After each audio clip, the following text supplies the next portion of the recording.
Football isn't always decided by the player who touches the ball. Sometimes, the most dangerous player is the one you don't even notice. No highlight reels, no more step-overs, no thunderous shots, just movement. Silent, invisible, but devastating. Because while everyone watches the ball, a ghost is already running. This is a story of the ghost runner, the player who creates space by never standing still. Most people think football is about skill on the ball, dribbling, passing, shooting.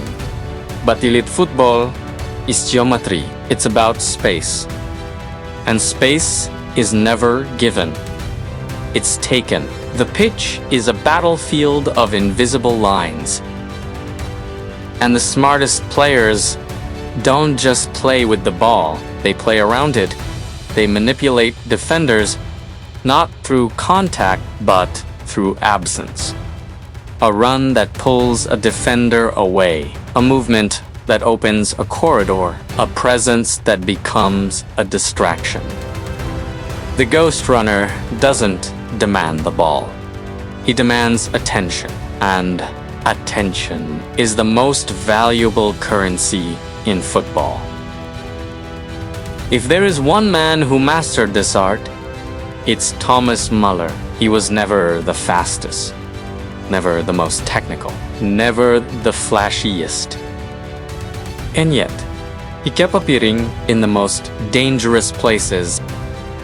Müller has a word for what he does, Raumdeuter, the interpreter of space.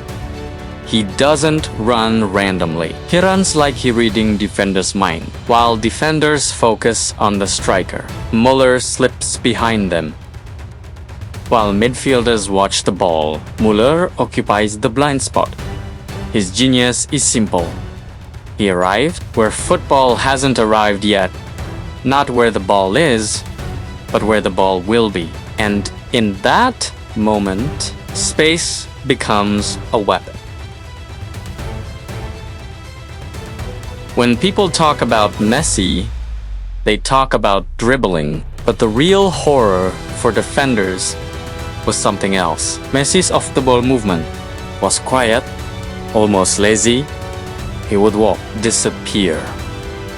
Let defenders relax.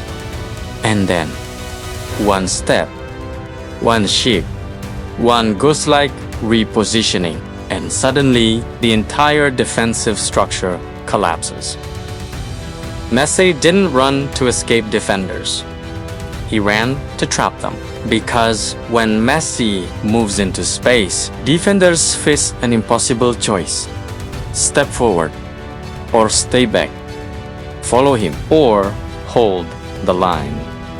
Either way, someone is exposed. Messi wasn't just a magician on the ball. He was a ghost before receiving it. And then there is Kevin De Bruyne, the ghost runner in midfield form. De Bruyne doesn't drift. He attacks space. His runs are like blades, cutting between defenders while everyone watches the winger. De Bruyne sprints into the half space while defenders track the striker. De Bruyne arrives unmarked at the edge of the box. He creates chances, not only with pass, but with positioning.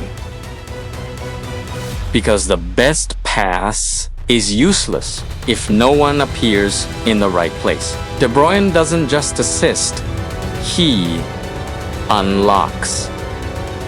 So why is the ghost runner so dangerous? Because defenders are trained to react to the ball. But the ghost runner plays a different game. He plays with perception. He moves in the margins, in blind spots. In moments of hesitation, he doesn't fight defenders head-on. He makes them turn their heads just once. And that is enough. In modern football, where space is shrinking, the player who can create space becomes priceless.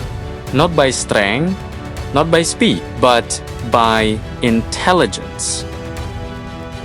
In the end, football is not only about what we see, it's about what we miss. The Ghost Runner reminds us that the game is happening everywhere, not just at the ball.